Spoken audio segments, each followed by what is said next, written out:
So I'd like to tell a little bit of a story. I've gotten hassled a little bit this morning because I'm a little bit behind schedule. But for those of you who don't know, my day job is running the Canadian Agri-Food Policy Institute, think tank, and ag policy think tank based out of Ottawa. But my wife and I have 60 beef cows. An hour west of here, we've got 60 beef cows in one tractor, and our one tractor's been down. The fuel injectors came out of it, and I needed to get them dropped off so they could get tested this morning. We're hoping that's what's wrong with it. And getting from the spot to drop off my fuel injectors to here took a little bit longer than expected. I probably wouldn't use that everywhere, but hopefully that gets me a little bit of credibility in this room this morning. So I am really excited to talk about the next policy framework with the panelists and then with you all this morning. This is, I think, one of those issues that is really critically important, but doesn't get the attention that it deserves. And if it is getting attention, it's getting attention because we're talking about business risk management programs. Business risk management programs are critically important. They represent the bulk of the spending inside the policy framework, the 5-year agreement with provinces. Kind of when I do the math, it's about a $15 billion spend over 5 years. BRM is about $12 billion of that. But that other $3 billion or $3.5 billion in spending in the strategic initiatives really should be the spending that we're doing to make sure that you as farmers never need to use a business risk management program. It is the spending that really should be there to invest strategically, to increase the resilience, the competitiveness of farms. But we tend not to talk about it very much. And so that's what we want to do today. We want to dive into what does this program look like? What do these programs look like? What should they look like? And how do we make them work better? So again, our format today, we've got a panel that we're gonna go through. We'll take some questions from the audience for the panel at the end, and then we've got some workshop questions for everybody to start. It is just worth noting, and this is something that I like to do because I consider myself a policy wonk. But if you go back and look at the history of 5-year policy frameworks, and you go back to Whitehorse in the year 2002, ministers came together and set us down the path that we are on today. That would become the agriculture policy framework. That was something that set out a vision for how governments should work together. That agreement at the time was a desire to try and pull together what was a variety of different programs that were moving kind of in different speeds and in different directions across the country, connect them in a national framework, and again, connect these strategic initiatives with the BRM initiatives. And since that time, since the Whitehorse Accord in 2002, we've been on this journey where every couple of years, governments, ministers negotiate a new agreement. Every couple of years, every 5 years, ministers trumpet big changes and celebrate the new directions that they're setting. But I think when you look under the hood, often kind of the new direction and new agreements maybe doesn't come with actual changes in direction at the end of the day. And there's, I think, a pretty lively debate to be had around whether or not we've actually seen meaningful change in the last couple of iterations of this. However, if you actually go back and look at what they agreed to in 2002, 2003, what became this agreement in 2005, it at the time I think was pretty foundational, was pretty directional, it was a pretty big deal what governments had done. And I think if you look at not necessarily what changed between the Canadian Agricultural Partnership and the Sustainable Canadian Agriculture Partnership, which actually was a change because it had new money for the first time in a long time. So it's important to give credit for governments. They included the Resilient Agriculture Program. But directionally, there really hasn't been much change. There wasn't that much of a difference between Growing Forward 2 and the Canadian Agriculture Partnership. But I think if you go back to where this was supposed to be at the beginning, there actually has been a big change, and there actually has been a difference. At the time, food safety was one of the pillars of the agreement. It was really, if you look at the programs that they rolled out where they spent money, improving food safety in Canada was a big pillar of that agreement. We don't see the same talk about that today. international trade market development wasn't as foundational, but yet today is a big piece of that. So we're going to get into some of these changes and these questions. And we're going to start, though, with a question for you. I think that there is a Slido piece that should come up. We'll see if this is there. Hopefully everybody will pull out their phones. Do we have this? Maybe if we don't have Slido, we're going to do this maybe a little bit more interactively. The question is really, today we talk about the Sustainable Canadian Agricultural Partnership. That word sustainable was used to provide direction and kind of set the tone for the rest of the agreement. So we're at a moment today where we need to replace sustainable with something else. So my question to the room to start the discussion off, and we'll get the panel in on this a little bit deeper, and I'll give you guys a chance maybe to shout out some words. We'll do this the old-fashioned way. What should replace sustainable? You've got one word to set the tone for the next agreement. What should it be? Any suggestions? Feel free to shout it out. We'll get a couple and then we'll do a show of hands. We got resilient. What else? Growth. Okay, resilient, growth.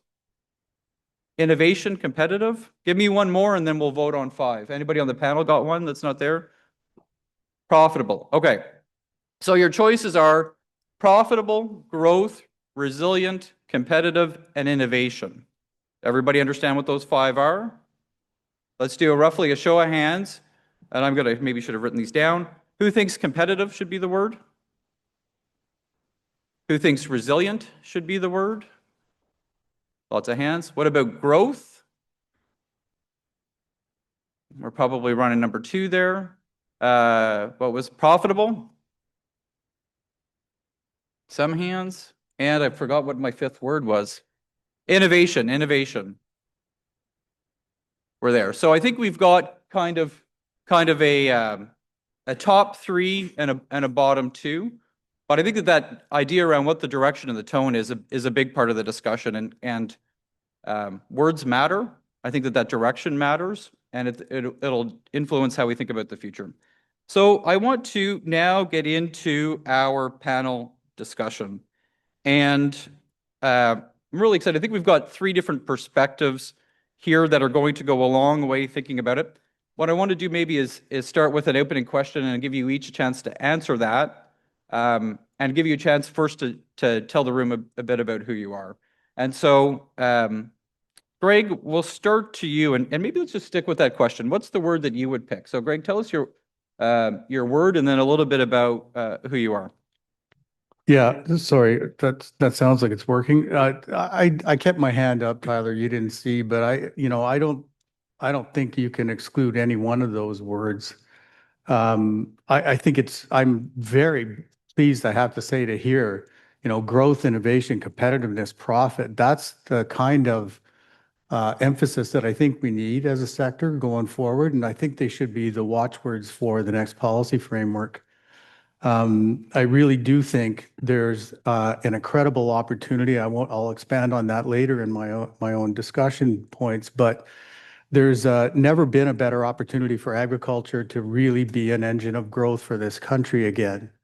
And I think it's been a long time that the sector has not been seen by governments as an engine of growth. And I've been both inside the government at senior levels at the federal level and as deputy minister at the provincial level. And I would say, just as a small insight, as deputy minister of OMAFRA, I felt it. As deputy minister in economic development and trade, I felt it.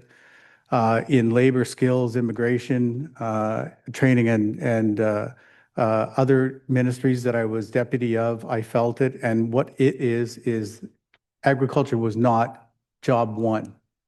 And I think this government has shown me one sign that agriculture has an opportunity to get back on the front bench again, and that was canola. That was a really important step from my perspective to tell the sector, to tell me, to tell agriculture that there's an opportunity to get back on the front bench with this government. So I kept my hand up. I'm going to be honest with you. I think sustainability is important, but I think it was performative in the last framework. I think if we ask this government to focus on growth, profit, innovation, competitiveness, resilience in the face of an extremely risky environment, these are the kinds of things that we need to put as one voice on the agenda for the government. That's it, Tyler. Thanks, Greg. Stan, tell us who you are and what your word is that you would like to see drive this. Well, first of all, good morning, everyone. I'm a flower grower. Shall I put a little closer? Is that better? Okay. Flower grower from British Columbia in the Fraser Valley. Got 5 kids and got 11 grandkids, and we are in succession. In other words, the business transferring over to the next generation. So I would call it a success story. And as every farmer feels, it's awesome when you see the next generation take over from me. So when I think of that, I think a lot of growth. So growth is probably one of those key things. And I think of one of the retail partners I worked with years ago. And he always said, you know what? He said, if we're getting growth, we can always work on bottom line. So that other thing called profit, just as important. So I'd say if we look at how growth and profit work together, translates into resilience, sustainability. I think those are really key things for us. And when I look at from an opportunity point of view, and you know, we have heard about some of the comments about the growth opportunities. I really think that there's a real opportunity for us to kind of reinvent ourselves in agriculture. And I always look at it and just say, when our backs are against the wall, that's often the time we get creative about how we deal with things. And that's where I see us right now when we look at this next policy framework. We face a lot of new challenges today, and we'll speak to some of those a little bit later. But when I think of some of those challenges and I think of the opportunities are up ahead, it's like if we face it with optimism, that's where the opportunities really flow from. And I think that's why I lean into the opportunity side. And like I say, that profitability on the bottom line really translates into resilience. Great. And so, Marvin, tell us a little bit about who you are and what the word is that you think should be the directional word. Cool. Thanks, Tyler.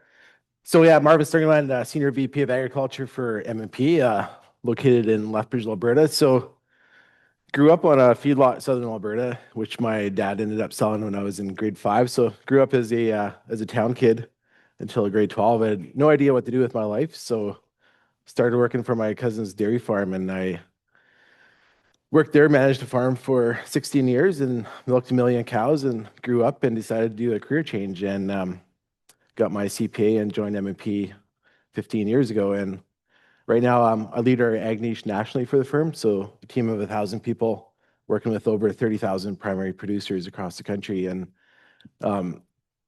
I consider myself have one of the best jobs in the country, working with a dedicated team with one of the best industries in the country as well. For me, I would say growth is the word that resonates with me. And the last framework talked a lot about sustainability, and I really found the word that was missing there was economic sustainability. And I really think if the industry is profitable, it will be sustainable, and everything will trickle down from it. Growth will create innovation, growth will create profits, and growth will create opportunities for everybody going forward. And I think this sector is poised for a lot of growth going forward, and we are a world leader, which I know you guys as industry recognize that, but not the rest of the country. And I think if we have a united voice going forward into the next framework with a consistent message, I think we're poised for a lot of opportunity. Thanks, Marvin. And thank you to all. So we'll dive a little bit deeper into some of these things. Stan, I want to come back to you. You talked about challenges. Marvin talked about the challenges as well, but how do you define, Stan, the challenges and what's changed from the last framework when we were in this space 5 years ago to where we are today? So a number of things that I think of. So one of the things that I think about is what's the government's funding ability going to be going forward? So we've heard of some cuts recently, which we don't like. But we look at government debt, we look at the situation, we look at the finances of the country as a whole. I think there's a significant challenge with regards to our programs when we look forward. I think that's a reality we have to face. So when I think about that, I think about some of the other things that actually change what are changing around us. And I refer to those as the changing markets. So we've all experienced a lot of turmoil in the last year, specifically when we think about trades. rules-based trade doesn't seem to work anymore, or is not a given, maybe is the right word. But I also see things like value added and diversification, really, which are going to drive the future. When we look at some of our primary commodities, it's advancement to the next level, that value added approach, which really gives us the opportunities for the future. We also see the consumer preferences are changing. So not only their preferences, but also their priorities and how they purchase, which also changes significantly how we need to look at things. But I also think of things like research and science and the innovation. They continue to advance our sector. They improve our genetics. They give us better yields, huge performance increases. But I also think of the automation that goes along with that as well. And I think of some of the impossibilities we've dealt with in the past. So I think of things like robotic weeders, robotic milkers, robotic fruit pickers. These kind of things have dramatically changed the way we tackle our business, even dealing with some of our labor shortages. And the other thing that I refer to a lot, my wife and I talk about, is this thing called AI. And in my view, AI is the next internet of the world. That's how big of a change, I think, and how big of the potential is around AI. Yes, many things to basically navigate, but lots of things. And we are already using AI in many ways today in agriculture. And the other thing I think about is the speed of change. When you think about the next policy framework, and we think of 5 years ago, shifting priorities, what's important 5 years ago, 10 years ago, is not going to be relative going forward. So we need to really think differently about how we do things going forward. Markets can shift overnight. The speed to market, think of how delivery is done on the consumer side of things. How's that going to change our businesses going forward, and what priorities happen from there? I'm almost done, Tyler. Labor challenges, demographics suggests shifting labor force availability, but also I'd say that challenge is not going to get better. It's likely to get worse. What about the advanced skills we need in agriculture today? How does that impact our businesses going forward? So I'll close this part with one statement. The past does not guarantee the future, so we need to think differently. So I think you've probably answered the question I was going to ask as a follow-up, but do you think that the agreement that we're in today is well positioned to respond to those pressures and challenges that you just spoke to? I'd say there's components of it that work, but I think based on the fact that funding could be challenging for the future, we need to rethink. And I would go so far to say is, what are the bare essentials that we must have when we think about things like BRM? What are the absolute minimums we need? Consider the catastrophic events that we have no ability to control as a farmer. That's where I'd say we need help. But I would say if it's really something that eventually could translate into a somewhat of a reliance on programs, that's not good for us. So Greg, Stead just said that this needs a rethink. Do you agree? And if you do you think it's a big rethink, a little rethink? Are we talking about tweaks, or should we be looking at transformative change? I'd prefer a transformative, sorry. Sure, yeah. Greg? Well, Stan prefers transformative, so I'm with Stan. I think, yes, some change is needed, but I think there's a change in the mindset of the sector and the government that's needed as a precursor to that. So I think there's a tremendous amount of energy that the sector leadership have and can bring to bear on the formation of government policy. I do have some thoughts about how to do that. But I think what you want to my advice would be, if you want to come out with a change agenda that's necessary, so transformation is necessary, but you're going to have to drive it from the sector. It's going to have to be farmer-led. Bring your partners on the supply side to farmers, and on the demand side from your processor colleagues. But it's going to have to be farmer-driven, and you're going to have to get the government's attention to say, this is a different world for farmers, and you need to provide us with some leadership in the international level and some leadership in the domestic environment in order for us to succeed. And then you transit to the fine points of the various programs and policy thrusts of a next policy framework. I think Stan's absolutely right, and I hope people are paying very close attention. I know you are. to what's going on in the United States. So the fundamental rules have changed of engagement. We used to be able to rely on the trade regime, the trade rules, to work mostly in our favor. But what's changed, when you go back to Tyler's earlier question about what's changed, aside from the United States and a fundamentally chaotic environment down there, the rules have really changed. And one of the things that I've seen escalate that we need to guard against is the weaponization of food, right? And I think that governments have to be very mindful when they enter into various confrontations or, in some cases, performative value projecting initiatives at the global level, that the impact on farmers is devastating. And I think we really need to think as a sector, what are we going to do to tell governments, don't play with our livelihoods anymore. Don't put us at risk on the global stage, especially for, value projection issues and opportunities that you see as politically important, but we see as life-threatening or sustainability threatening.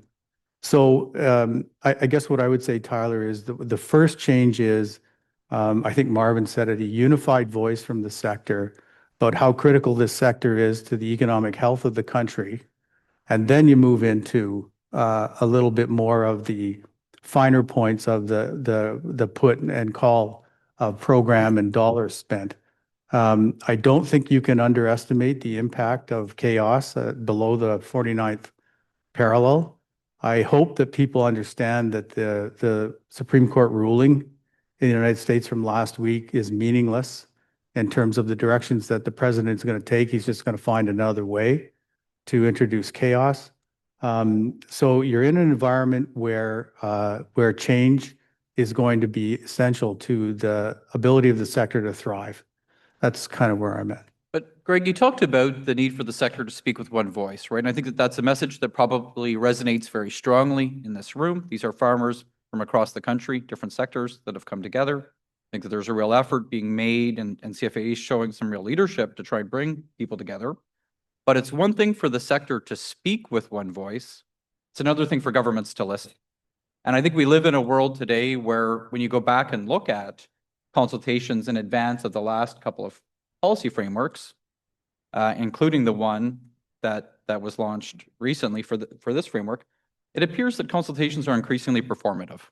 And governments have a sense of where they're going to go, and governments are going to go that way kind of regardless of what they hear in the consultation framework. So I'm curious, Greg, about how do you actually take that unified voice that you think the sector needs to speak with and actually get government to listen to it? Because those are two different issues, and speaking with one voice is only part of the challenge. Yeah, it's always been a challenge for agriculture because you've got multiple jurisdictions, right? And each one wants to show its voters and its sector that they're working on their behalf. And so the best way to do that, I think governments believe that, you pick something unique and you push on that.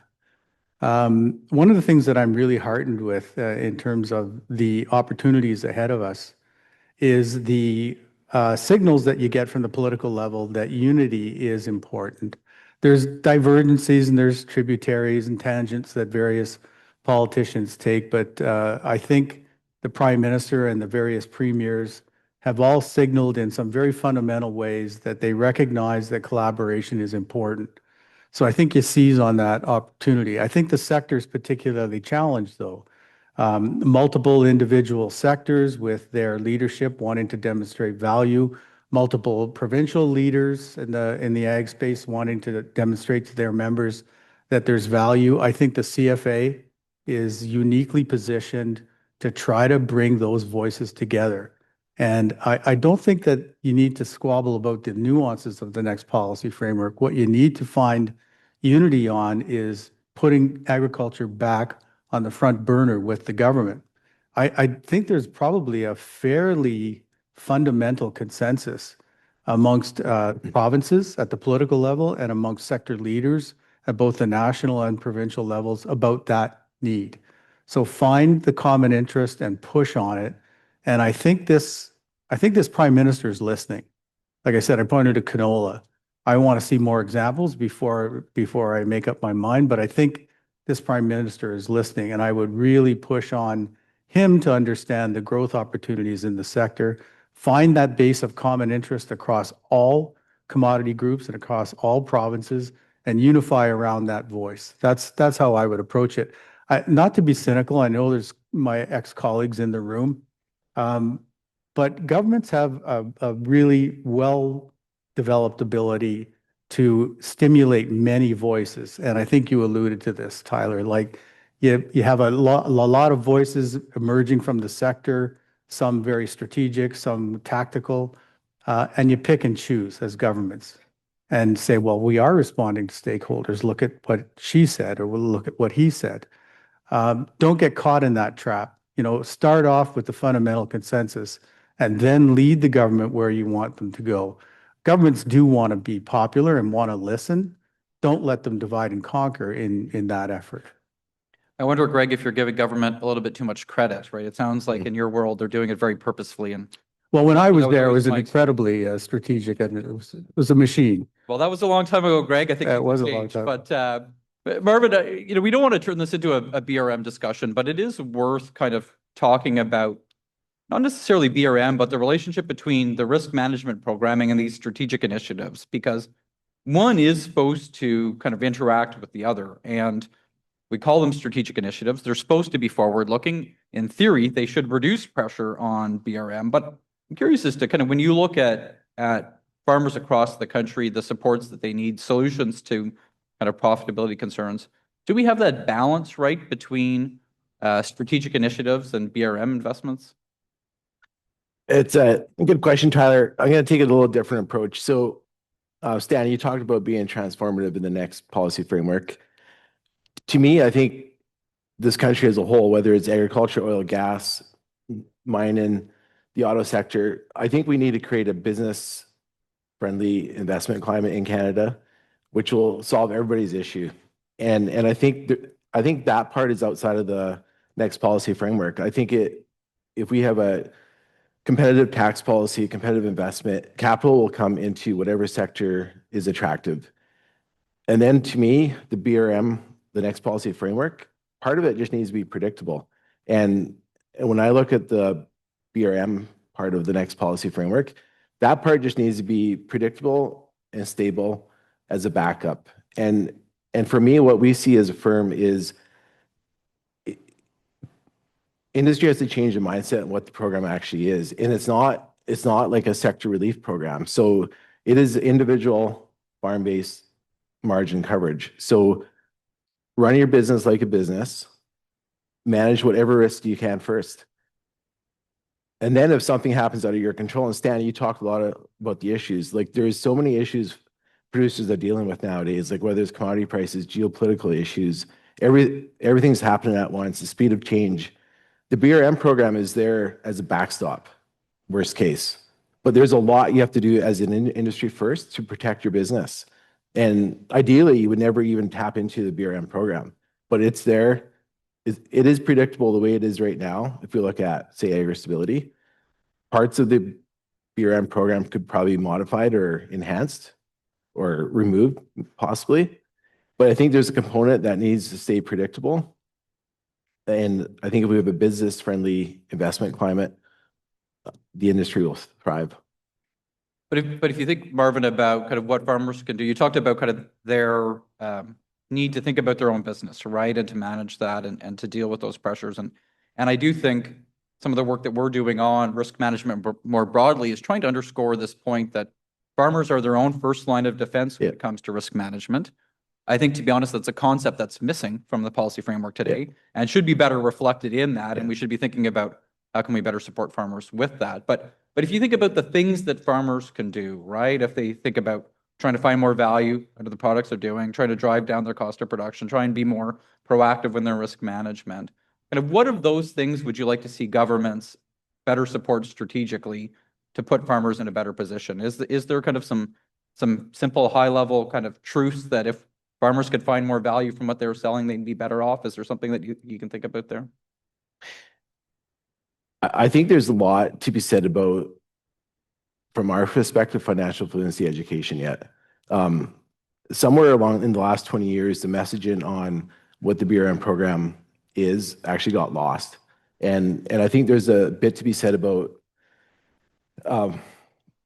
understanding your financial situation, understand what drivers, and we see a lot of value in the education component, and it has been talked about before in past frameworks, but it sort of got lost. That, and then whether it's marketing support, and farmers are innovative. Like, we see it all the time, and we have a lot of progressive farmers in this country who are managing their risks, and it is really taking a step back and looking at your own business and running it like a business. And farming has changed over the last 50 years too. It used to be relatively not simple, but there's a lot more factors to consider nowadays than it was even 10 years ago. And there's a lot of risk. If you look at your balance sheets right now, the size of the debt you're carrying, like, these are massive businesses. And when I talk to partners in our firm in Toronto or Vancouver, they're just blown away how big some of our farming operations are. And I think that part is lost on individuals because you've grown up with it, taking over your family farm, expanding it. But these are massive operations now, and it's just recognizing what you're actually dealing with. And to your point about kind of financial literacy, I'll give a good shout out to our friends at Farm Management Canada, who I think continue to do pretty good work, but do pretty good work in the context of reduced government investments over time. And I really think that that's such a good example of a small strategic investment. You know, they could increase that funding by 100%, double that funding, and it's going to cost peanuts. And yet government at times seems reluctant to make those investments. Stan, one of the problems, I mean, Marvin talked about farms getting bigger, but part of what's actually happening is some farms are getting bigger and some farms are staying smaller, right? And the divide is a challenge. And Greg kind of really underscored this need to speak with one voice, but that's hard, right? Because farms need different things, and what you need and what you're looking for as a flower grower in BC is going to be very different than what a small beef producer in Western Quebec is looking for at the end of the day. How do you think about getting to kind of that common ground and those common truths that enable you to go to government, not just with a united message, but with an ambitious united message, right? That's more than just the lowest common denominator. How do you think about kind of getting to that better outcome at the end of the day? I would say one of the greatest risks we have as farmers is actually allowing ourselves to be splintered. And it comes from the approach that I think, Greg, you were speaking about is governments are very good at facilitating and engaging a lot of different levels, but they in the end pick the horses they would prefer. And our danger, I think, as agriculture is that we see different horses picked rather than the whole sector being advanced. And so I think our goal should be is to say, what are the common messages? And we think of CFA and most of our membership groups, they're focused on trying to represent a big cross section of farmers. So what are the common objectives? So when we talk about growth, that's a common objective. We talk about profitability, that's a common objective. If we talk about managing a specific tactical problem I'm dealing with on my farm, those are really tactical things. And as a farmer, I know myself, it's easy when we get in the room that we get stuck on the tactical things because it's what I'm trying to fix right now. So it's really trying to think bigger and beyond the current and just say, you know what, how can we get to something that's much better? So when we think of growth, I think we want to talk about all the impediments for growth. So what is it that's really holding us back? One of the things that we talk about repeatedly is the lack of processing in the country, the lack of infrastructure to support our business. Those are all major things we can really get behind. If we can zero in on that and put all our energy into lobbying for those big things rather than tactical things, maybe we'll start changing the narrative in terms of how the government works with us on this. You know, I think, Stan, it's worth kind of underscoring that kind of hearing farm leaders talk about the lack of processing in this country is a change, right? That is an attitude change that has not always been there. And I think that it's really positive to see some of that tension between farmers and processors start to disappear, and more of this embrace of adding value is really good for our primary producers too. But one of the problems, I think one of the ways that we avoid some of the tension sometimes is that we don't talk about the choices that we need to make.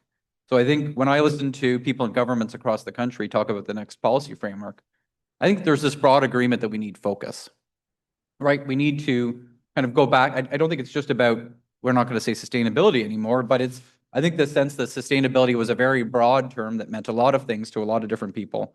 And we need to get to a world of focus. But focus often means not doing things that we're doing today, right? It is because we are not going to focus on something else than we did before.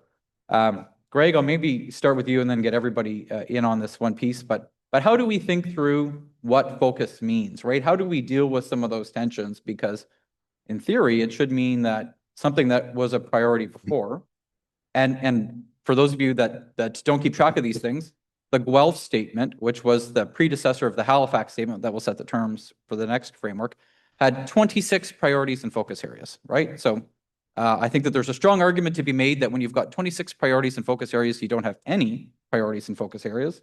But if we need to, Greg, get to a shorter list, if we need to get to something more concise, how do you think we should think about that? And how do you think we think about the trade-offs that come with, yes, we're going to do more of this, but it means doing less of that? Yeah, nobody likes to give things up, right?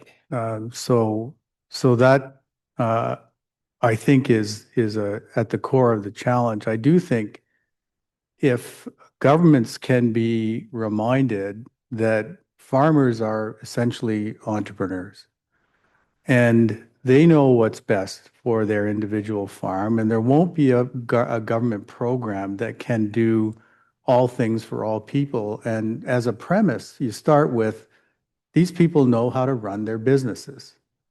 So focus on the things that government can do. Unleash or unfetter some of the programming that goes to farmers so that they can do with those monies what they see as best for their farm. When the farms thrive, the value chains will thrive. But governments can get out of the way, I think, in many respects. I think there's also opportunity for governments to kind of reignite the efforts that we saw last year in terms of interprovincial trade. So we all understand that markets are in turmoil, that diversification is necessary, but let's start at home. Ask governments to remove the barriers. Ask governments to get out of the way. And I don't know if there's a farmer here in the room or across the country who would ask for more government intervention in running their farm. But farmers do need help. Make sure that there's very few rules around that help is one of the ways I think you make sure that there is some latitude for giving up some of the comfort and safety nets that are there in return for less fettered access to funding and less fettered parameters around programming that's going to work for farmers. But the governments do or should focus on what they do best, which isn't running farms. It's doing things like trade diversification globally, interprovincial trade barriers within the country, getting regulations right, fixing food safety, for God's sake. Let's fix food safety, guys. It's a patchwork quilt across the country, and it's a mess, in my view. Make sure that the regulatory environment is about stimulating growth, profit, competitiveness, innovation, the kinds of things that you've already identified as priorities. That's how I would approach it. And I would be realistic with the sector that governments can't do all things for all farmers. And I think honestly, God forbid that they try, because it'll be horrible for your existence. The less burden on individual farmers, the better off they'll be. I think, Greg, I think there's an argument to be made that governments have been trying to be all things to all farmers, and that's part of the problem that we're in the space that we're in. I will disagree with you on one point to say that as much as I think we say no farmers want more government intervention, I bet if we asked the room, everybody in the room would say they think government should spend more money on the sector, right? And so I think we often think about government intervention means the things we don't like, but really government intervention spans the gamut, right? It includes proactive investments, it includes BRM programs, it also includes regulations. And so I think we need to when we say we don't want government intervention, let's be a bit more honest about what we really mean, right, when we're saying that. But Stan, I mean, you talked earlier about fiscal constraint, right, in this new world that we're living in.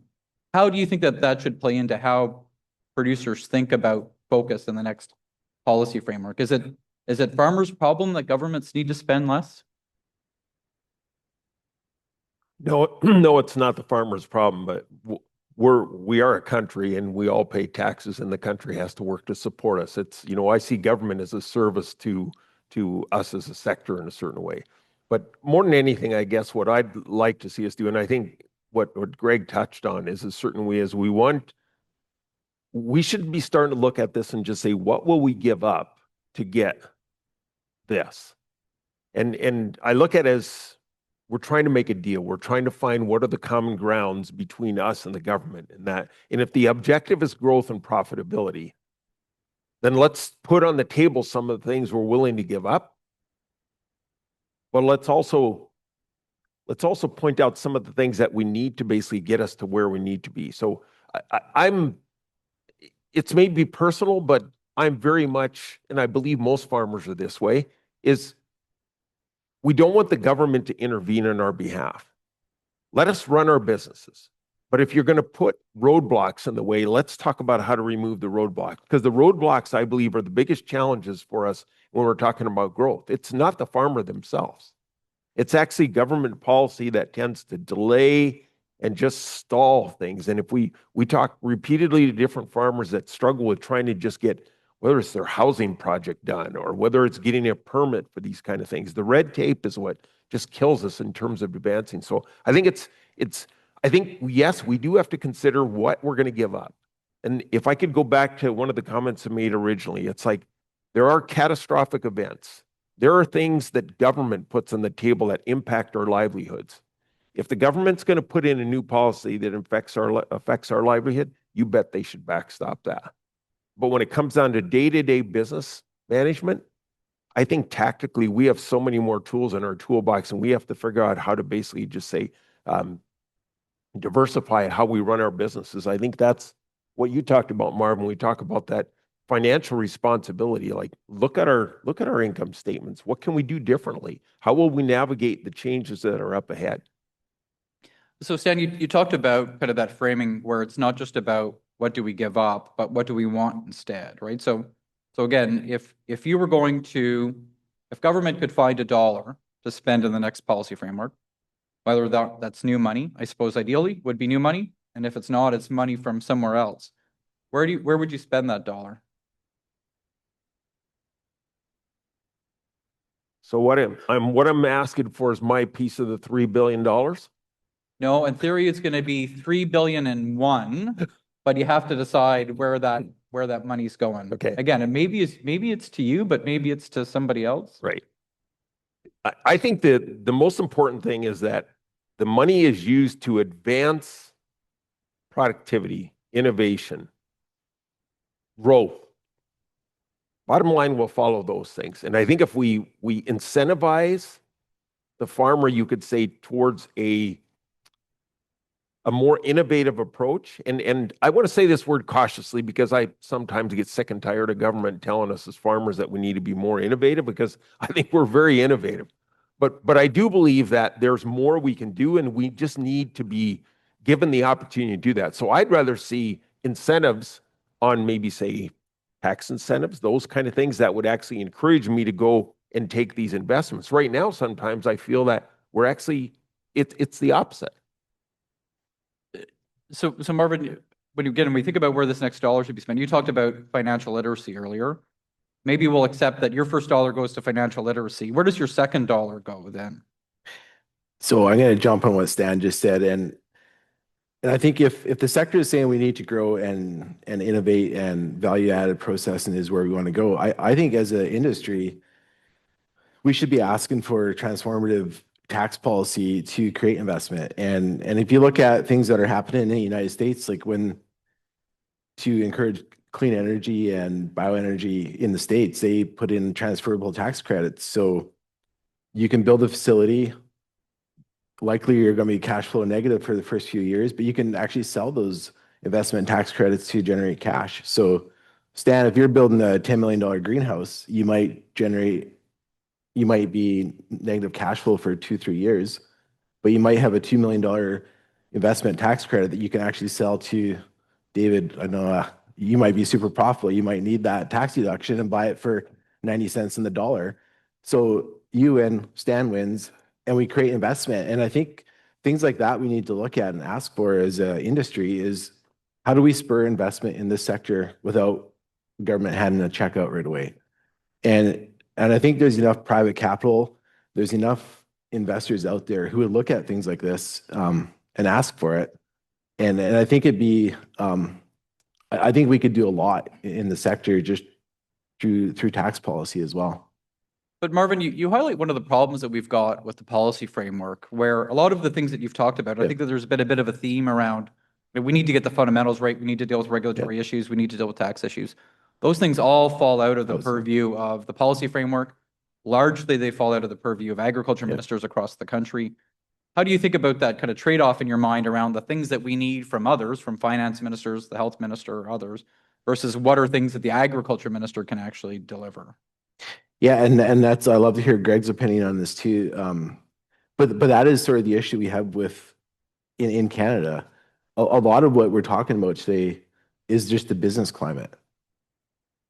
A good business climate will solve a lot of issues. And the agriculture perspective, like if you look at, say, the BRM, that is just to protect worst case issues, or you can have dollars going into strategic priorities for the sector. But how do you get the ag minister to get the attention of the finance or whoever else? And I love to hear Greg's perspective on that, because it really is everybody getting on the same table and saying, this is what we want. How can we solve this issue? And it's right now agriculture doesn't have the attention as what they need at the PMO, I believe. So Greg, you talked about kind of this glimmer of hope. I think that you see that agriculture is getting a bit more attention. But how do you think about kind of the limitations of agriculture ministers in the policy framework versus these other things that we need from other government departments, from other ministers to get the outcomes that we want? Well, look, agriculture's always been a microcosm of government. Almost everything that government does outside of agriculture is replicated within agriculture. Like there's a social element to, keeping farms viable in a rural environment. So there's a social welfare objective there. There's a trade objective. There's tax policy that's unique to agriculture. There's infrastructure objectives that are unique to agriculture. So agriculture's always been a bit of a replication of the entire country, which means the ag minister's never had all the tools that he or she needs to get done what they need to get done. So they've always had to have influence around the table. And I can tell you, I worked with Jerry Ritz. There wasn't a minister around that table who would confront Jerry. And it wasn't that he was a bully, it was that he was forceful on behalf of his sector. I'm not talking about ideology or political party, but you need that kind of ag minister who's going to be able to sit down with his or her colleagues and say, I need you to do this for the health of my sector. So I think that it begins with some leadership at the federal level. And again, I'm not commenting on political stripe. I think that's irrespective of which government party is leading. It's really about the individual's ability, with the support of the sector and a single voice, to put their priorities first on the agenda of all these other ministers. There's not a minister around that table that doesn't have an impact on agriculture. You look at the health minister, my goodness, I mean, that portfolio has such an impact on the quality, caliber, and speed of your inputs, the production of food across the country. You look at the trade minister, the finance minister. I mean, it really is an opportunity for the sector to say, we need you to represent us at the national level. So that's one thing. I think the other thing you can remind yourselves is, what are you giving? I don't know that the conversation of engagement with the government should be, what can we give up and what do you give us in return? I would start by, what are we giving you besides food and feeding the gosh darn country, which is pretty important. I mean, there are all kinds of benefits that accrue from a healthy ag sector in this country, not the least of which being that we're one of the bread baskets of the world.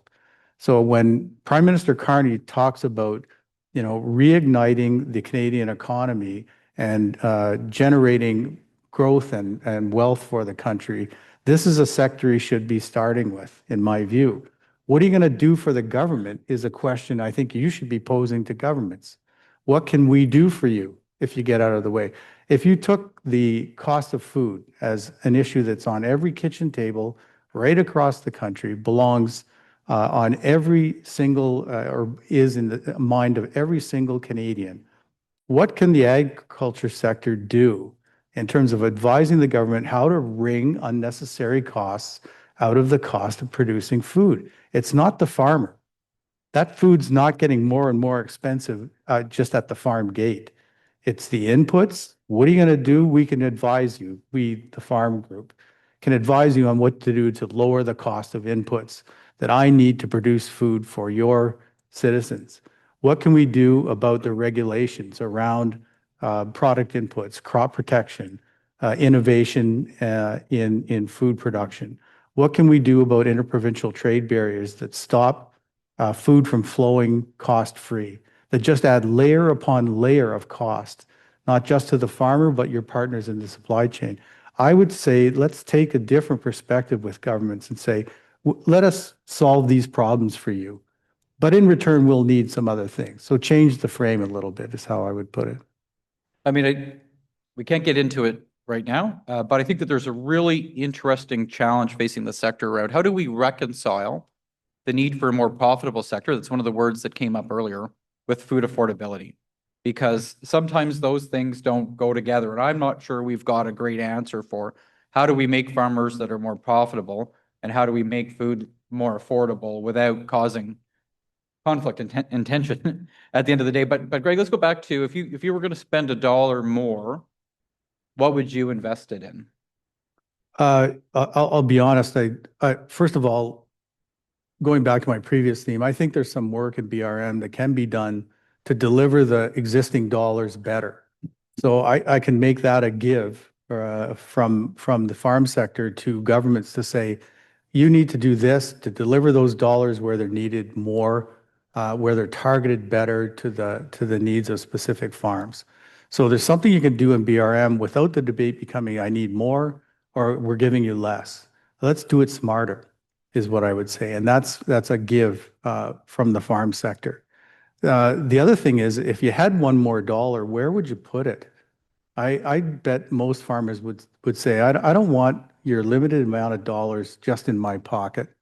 Being profitable is important, but I'd rather, as we used to say, farm the farm, not the mailbox for my profitability.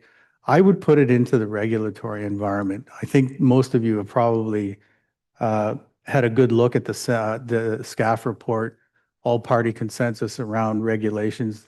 There's only one problem with that report, and it's very tactical. If you look at the 26 to 30 recommendations, there's some real in the weeds things. They all need to be done, but you need to blow up that regulatory environment first and retool it, and you'll solve a lot of the underlying weedy problems. I would say put some money into fundamental transformation of the regulatory environment on the input side and on the food safety side of things. That's where I would put it. It's not directly into farmers' pockets, but it's going to help drive competitiveness and profitability. One of the things that you highlight, Greg, is that while we call this the next policy framework, while it was originally called the Agriculture Policy Framework, really it's become a program agreement today, right? What it is federal and provincial governments have agreed how they're going to spend the money. You talk about regulatory reform, right? That is a policy issue where again, I think that there is a role for investments and we've done some thinking around what would that targeted investment on regulatory reform look like, but you need governments to think about policies, not just programs. Do you think that, how do you think we got to the point, I guess, first, that this went from being a policy framework to just a program framework? And how do we get back out of that? So we're talking about more than just where the program go. That for me? Well, I think maybe going back to understanding what the pathologies in the sector were 25, 30 years ago, that the Agriculture Policy Framework Initiative was designed to solve, which was internecine competition between governments and between sectors that was really having a deleterious impact on the sector. So the major achievement of the Agriculture Policy Framework was putting some level of cohesion and coherence around government initiatives and around sector priorities. So that was the big policy achievement. Since then, I think your diagnosis is exactly right, Tyler, that if going back to what Marvin said, getting the infrastructure for the business climate right is important. And instead, what we're doing is we're hanging baubles on, a deficient business climate. And every year, every 5 years, we ask ourselves, should the baubles be more blue, more red? Should we, have more lights or less lights? But that we're not getting at the fundamental problem. And so I would say one of the things you want to do over the course of the next 2 years, basically, you've got for the next policy framework to kick in is first establish a policy agenda, as you say, as the main outcome of early discussion, and then design your programming around achieving the objectives that the policy environment, the policy change sets a path toward. So don't get bogged into what governments would like to hear, which is it $5 for agri-stability or $6 for agri-invest? And have that kind of sterile debate. That's not going to change anything for you. Insist on a more aggressive, ambitious, fast change in the policy environment, and then design your programming to help farmers achieve that. That's where I would go. And so Stan, earlier, I think we talked about growth. I think there was a bit of consensus around the panel. Maybe not everybody, it was your first word, but I think everybody kind of backs the idea of growth as a driver for that policy agenda. But what does that actually mean in practice, right? So if we're going to take Greg's advice and we're going to push for a coherent policy agenda focused around growth, what do you want to see underneath that?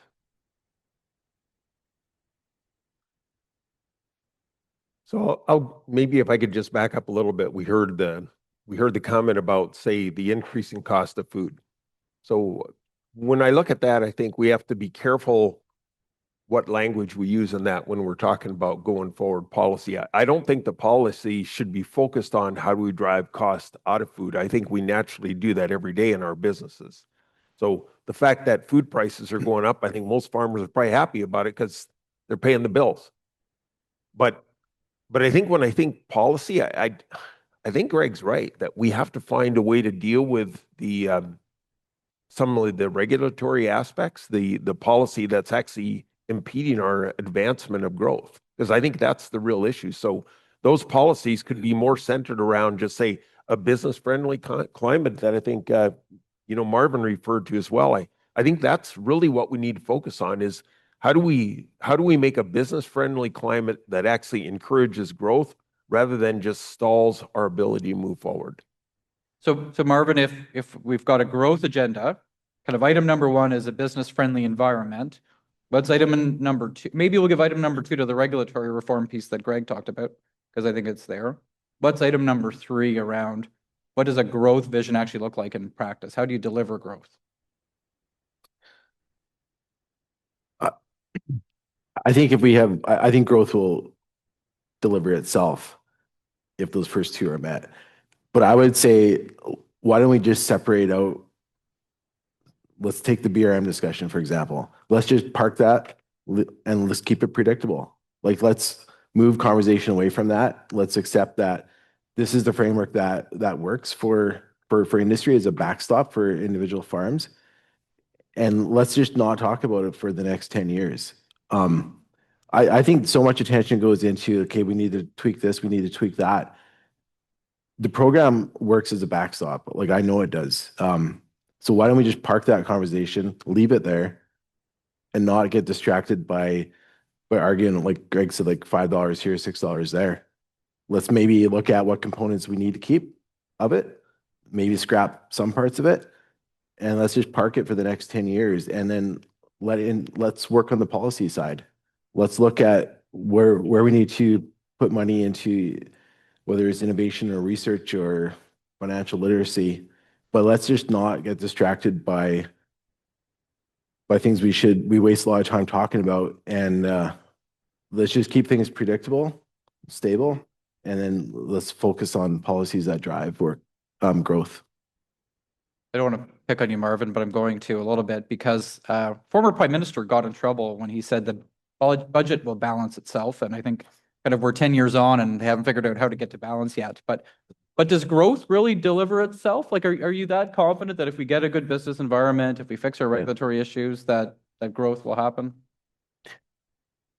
But by nature, any business owner is a capitalist or a closet capitalist. And I know for a fact, if it's business friendly, tax friendly, regulations are easy, the money will flow in industry. People will take a risk.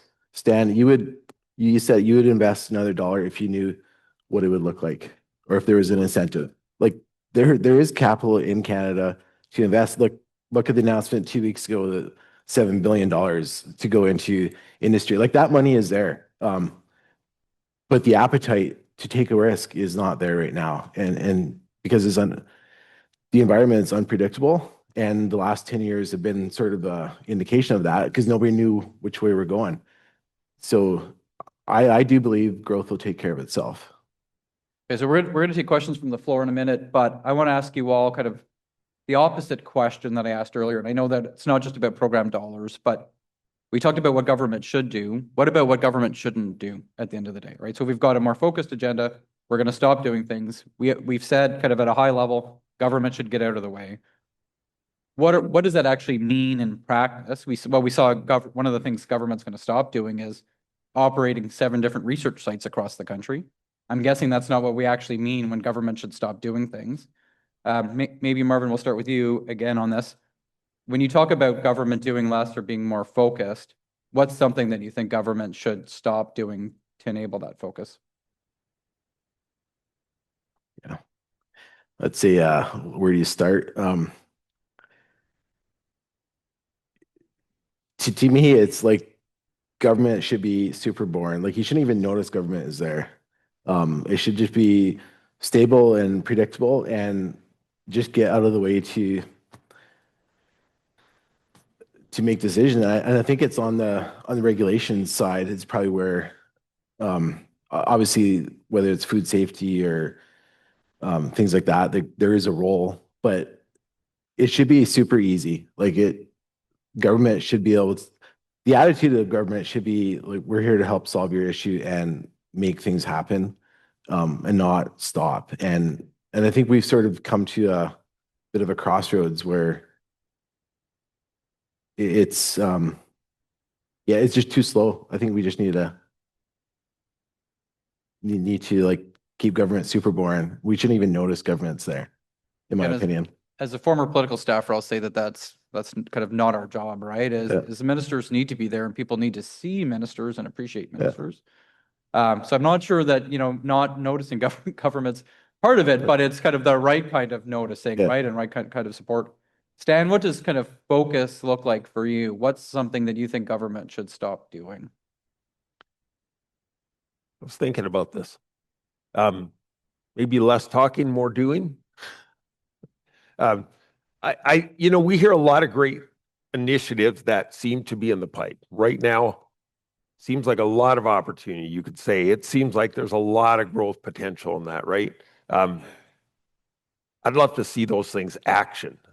And I think it really does come down to is we need governments to stop creating more regulation. We need governments to basically find a way to simplify process.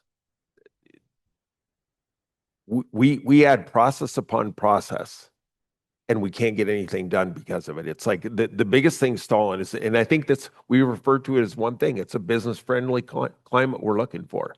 So I think that's what I would say. Greg, what about you? Well, I might do what governments do, which is reframe the question just a little bit. I'm not sure it's just stop. I think more is needed by governments. in the areas of, well, like I mentioned, interprovincial trade. Governments have layered on an impossibly Byzantine set of regulations that impede the flow of commodities and food and agri-food products that has a very deleterious impact on farmers and the supply chain, and helps hold Canada back from growing significant world-class players in the food business. So I think there needs to be a major initiative on interprovincial trade. That's one thing. So if it's framed as stop, as I think Stan put it, layering regulation upon regulation, and start removing some of those artificial barriers to establishing one market in Canada. So I think that's one thing. The other thing is stop treating agriculture like it's going to, not to pick on Marvin, but take care of itself. You know, I think you need to reestablish in government a sense that agriculture really is a strategic engine of growth for the country.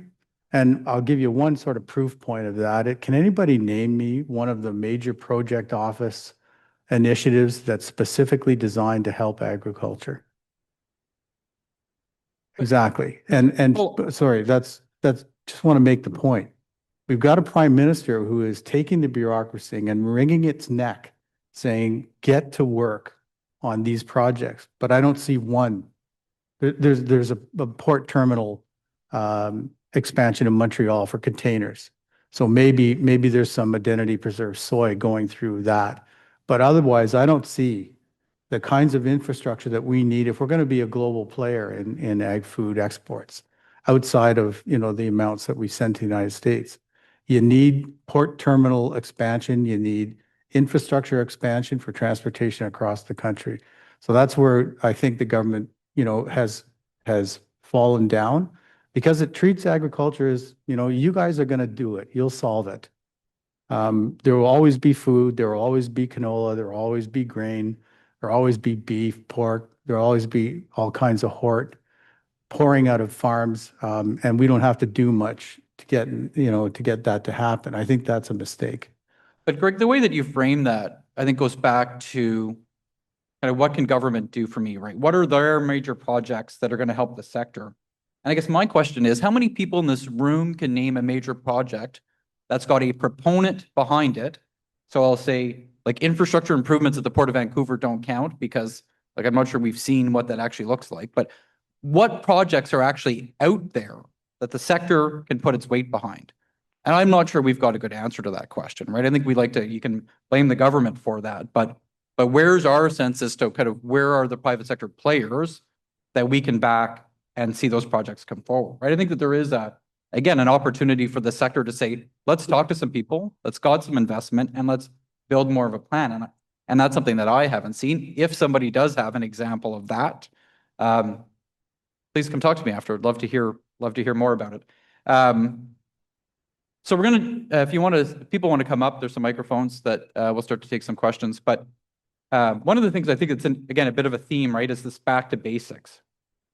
That effectively partly what we want to do is go back to the policy framework that we had 25 years ago, where it was more of a policy framework, where there was government kind of more focused on things, where there was more of an effort there. But at the same time, risks have changed, right? The world is very different today than it was then. So I guess I want to go back. I want to challenge all of you who have talked about kind of this need for a bit of a back to basics approach. How do we reflect that with this reality that the world that we're in today is a more risky, dangerous world than it's been in 25 years since we've had policy frameworks? Marvin, how do you reconcile those two things? Yeah, so I think off the opening comments, like I made a reference that there's a lot of risks facing producers right now. And I do believe if we go back to basics, I look at some of the BRM framework as stability. Like it will hold up the sector. Like we saw in Western Canada in 2024, we had 34% of our grain clients trigger agri-stability, $330 million. It does prop up the sector. on an individual farm basis if needed. So if we accept that as back to basics, producers look at their own financial statements first and manage their business run it like a business, manage the risks as they can, whether it's with hedging, managing input costs, looking at input costs, looking for alternative markets to go into. I think we just have to, yeah, back to basics and keep it simple. I really, and some of the dollars might have to go into, if people are looking to expand markets or export their own products, like there's programs out there to help producers find alternative markets and support that. And I think those are really good programs because it is a leap to switch from selling a bulk commodity to a finished good. And there is programs out there to help producers get to that level. And that's the support we need as well in the industry. Again, Yeah. encourage people to come up to the mic. I'm going to keep asking questions up until the point that there's someone standing there. Oh, we've got somebody coming up. Introduce yourself and your question. Hello, good morning. My name is Amy Ray. I'm with the Canadian Aquaculture Industry Alliance. Thank you, panelists. This has been very interesting discussion. I wanted to pick up on a point, Greg, that you made regarding the sector going to the government and saying, this is what we can do for you. This is what we can deliver for Canada. And I think with the mandate letter, so contrary to previous times when each department would get its own mandate letter with its own list of priorities, the current Prime Minister has given every department the same mandate, and it's the 7 national priorities, 2 which are directly related to what the sector can deliver for Canada in terms of affordability and building the strongest economy of the G7, and then arguably the third being national security. So I guess my question is twofold in terms of, do you think that this is an opportunity that there is more kind of a unified mandate from a departmental perspective this time around? And also, how can we as the sector better communicate that the way that we can help AFC and other departments meet their objectives? I know for the aquaculture sector specifically, you know, the World Bank projects that aquaculture production is going to be the fastest growing agri-food sector globally. Canada specifically has a lot of advantage in aquaculture production going forward, including in value add and in primary production. So, and I'm sure that's true of, I know that's true of the agri-food sector in general in Canada. So yeah, just that twofold question of how can we better message that? Right. Good question. Just on aquaculture, my understanding is still that it's mired in a bit of identity crisis with respect to how government departments treat it. Not sure it's food. It looks like fish, but fish is food. And, you know, agriculture doesn't want to split up their pot of money with fish things. And it's, you know, that's kind of a messy. So one of the messages I think in aquaculture is it's bloody food.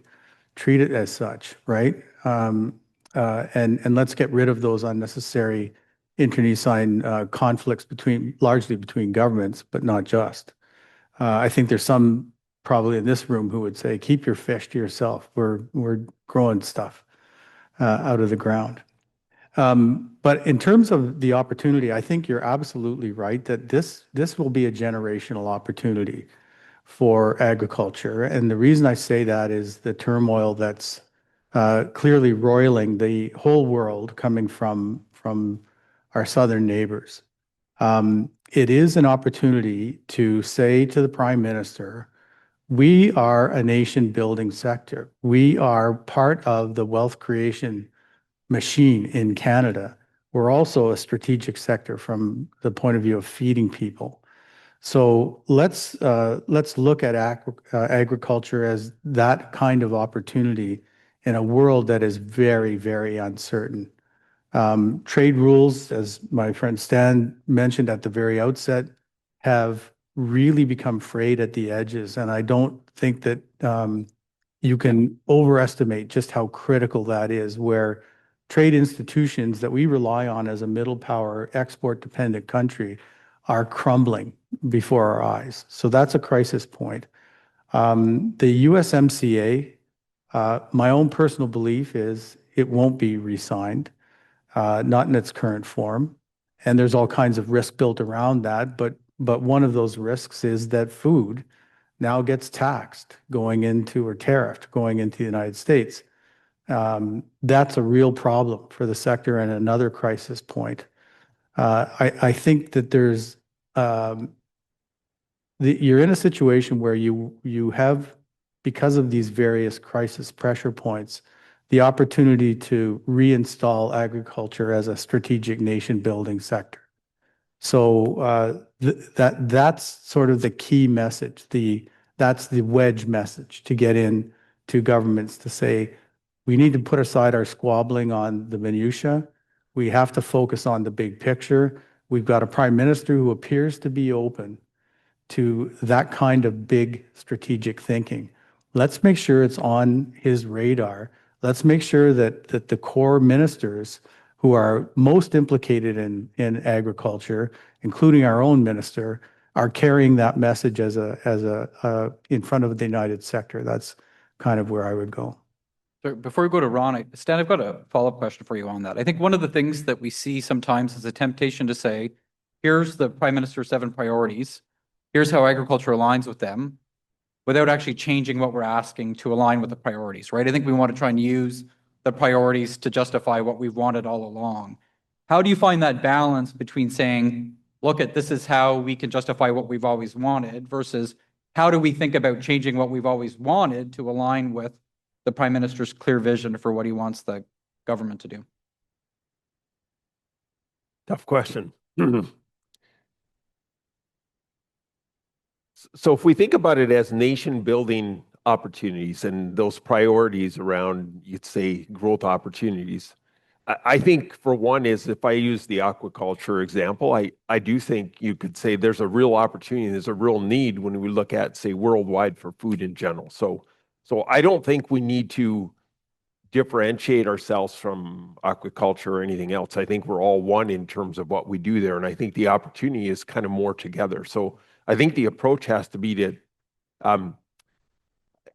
I would say our opportunity is around trying to quantify what it is that we can achieve. When we're sitting down, let's say if we had a chance to sit down with the Prime Minister himself, it's like, we'd want to translate this somehow into dollars and cents and just say, this is how big the opportunity is. I think if we could start seeing how big the opportunity is, we could start breaking that down and just say, here's the tactical approaches to get there. Okay. Ron?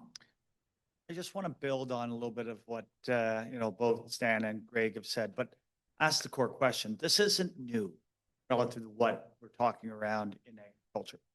We tend to silo ourselves. We go to government. Urbanization of the political environment has created a real separation between primary ag and then the whole concept of food.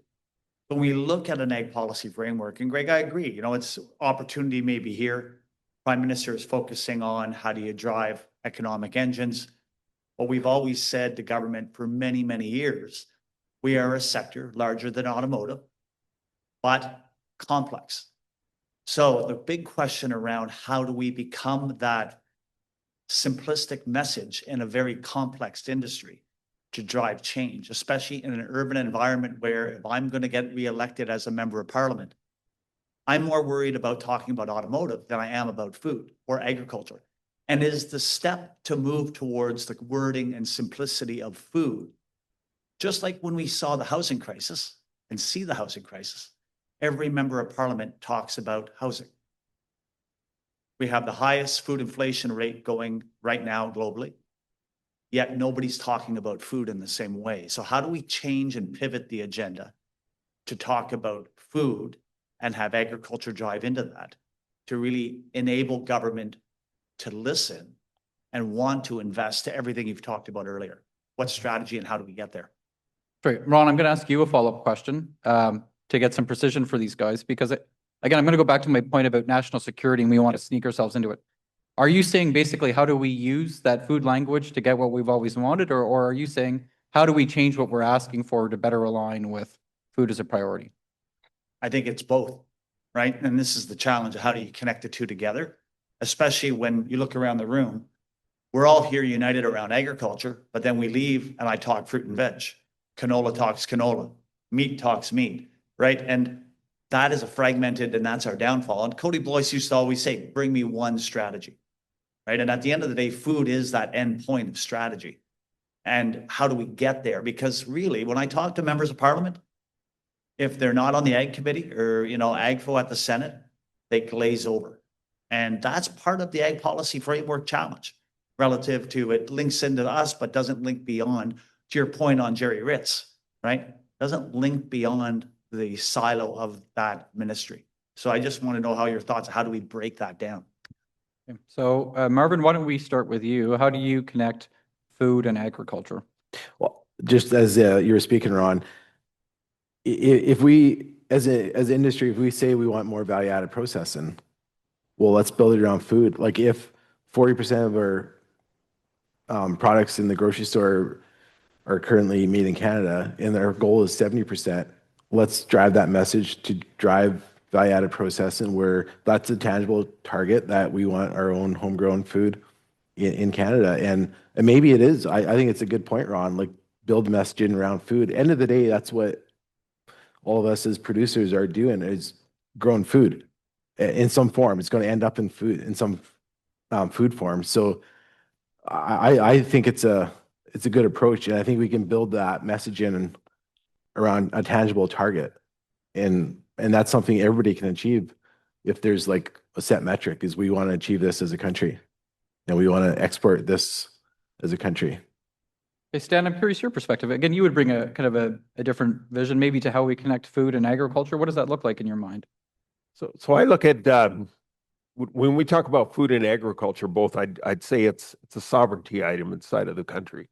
So when we look at so one of the things we heard yesterday in conversations was 53% of food in Canada is actually Canadian. The rest is coming from offshore.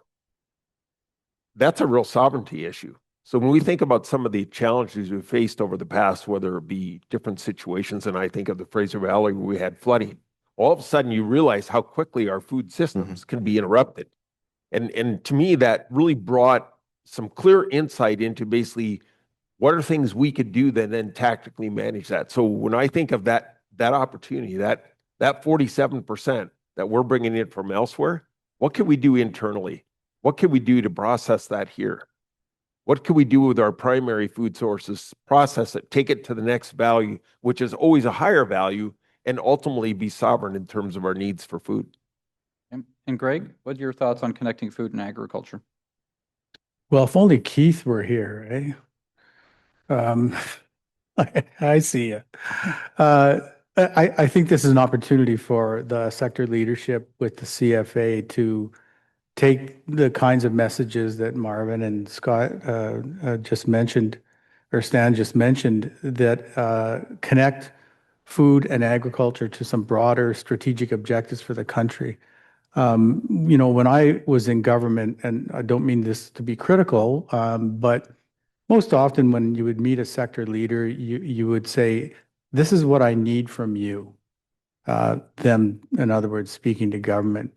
And I do think there's an opportunity in the crisis environment we've got now to say, here's what we can do for government, but there's a quid pro quo, and it's not necessarily more money, but it's more action on some really key strategic fronts. Then we can feed the world, then we can feed our country, then we can develop a value chain from the primary input side to right through to the table. That's robust, that's part of the employment strategy, part of the country building strategy that the government seems to be pursuing. I do think, I have to admit, it wasn't just a polemic when I said I was really happy to hear the words that were coming from the audience at the beginning, which were different words than I've often heard coming from the sector. Profit, competitiveness, innovation, growth. Those are the kinds of words that are going to resonate with this government. You've already obviously got quite a bit of consensus here. So you're positioning yourselves as problem solvers for a government that needs problem solvers. That's how I would approach it. I do think the unity issue is really important. I think there's all kinds of space to get specifics that are sector or province specific, but there's got to be unity at the big strategic level about what kind of nation building opportunity do we have here coming from ag. Okay, we'll take one last question. I think the other room ended for us, but our conversation's probably better, so we'll take an extra couple of minutes. Sure. Thank you very much. Andrew Morse from Flowers Canada Growers, and thanks for the opportunity to ask a question. I think it's fair to say that we're facing a tremendous amount of just an incredible lack of predictability when it comes to business action across the country, especially as it relates to trade. And I think that lack of clarity is resulting in businesses being unsure on whether or not they should be investing or contributing. And that keeps money in people's pockets and stops them enabling that growth that we need to see. I think we've talked a little bit about regulation and how that plays into that. And I guess maybe to take a step back, the fact that we would consider a next policy framework as the same old seems almost unfathomable in this environment where we really need to encourage and show businesses that it's safe to invest, it's time to grow, and we can't be slowing down right now. And I heard a lot of conversation from the group about regulation, red tape. There's all kinds of conversation around the impact of this. I've always felt that the foundation of regulation is really, as it relates to agriculture, is oftentimes protecting the public or other businesses from agriculture. And that in many instances means that they're looking for ways to prevent us from doing something. And the fact that it's getting in the way shouldn't really be a surprise.